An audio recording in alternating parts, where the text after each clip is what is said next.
আসসালামু আলাইকুম এভরিওয়ান, আমি জাহিদ আমেরিকার ফ্লোরিডা স্টেটের মায়ামি সিটি থেকে আমি বলছি।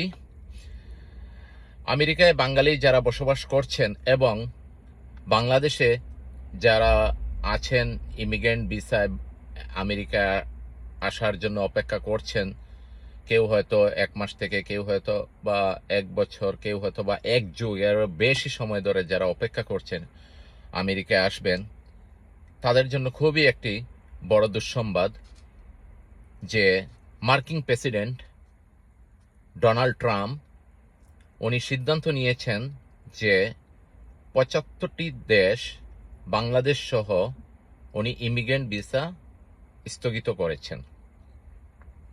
সেটা কতদিনের জন্য উনি উল্লেখ করেন নাই, বাট উনি স্থগিত করে রেখেছেন। এখন ডোনাল্ড ট্রাম্প যে সিদ্ধান্ত নিয়েছেন ভিসা স্থগিত করার, এর পিছনে বাংলাদেশ এবং আমেরিকার কোনো রাজনৈতিক অস্থিরতা নেই, এই জন্য না। এর প্রধান যে কারণটি হচ্ছে ডোনাল্ড ট্রাম্প উনি একটি জরিপ করে দেখেছেন যে মানে আমেরিকায় যে সকল বাংলাদেশি বসবাস করে এর মধ্যে 54% বাঙালি সরকারি সুবিধা নিয়ে থাকে, সরকারি যে সুবিধাগুলা সেগুলা নিয়ে থাকে। সরকারি সুবিধা বলতে হচ্ছে কি আপনার মেডিকেয়ার, তারপর হচ্ছে স্ন্যাপ মানে ফুড স্ট্যাম্প, তারপর হচ্ছে ওটিসি হচ্ছে মানে মেডিসিনের যে সুবিধা, এইগুলা ফ্রি মেডিসিনের সুবিধাগুলা নিয়ে থাকে। এই 54% মানে 100 জনের মধ্যে 54 জন এই সুবিধা নিয়ে থাকে।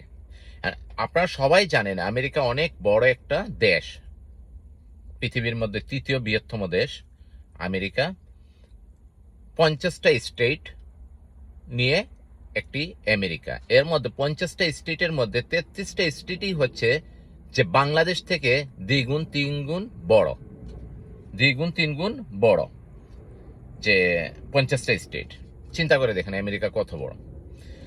উল্লেখযোগ্য হচ্ছে বাঙালি বসবাস করে আমেরিকা স্টেটের মধ্যে নিউ ইয়র্ক, তারপর হচ্ছে আপনার পেনসিলভেনিয়া, ফিলাডেলফিয়া, ক্যালিফোর্নিয়া, তারপর হচ্ছে মিশিগান, নিউ জার্সি, তারপর হচ্ছে ফ্লোরিডা,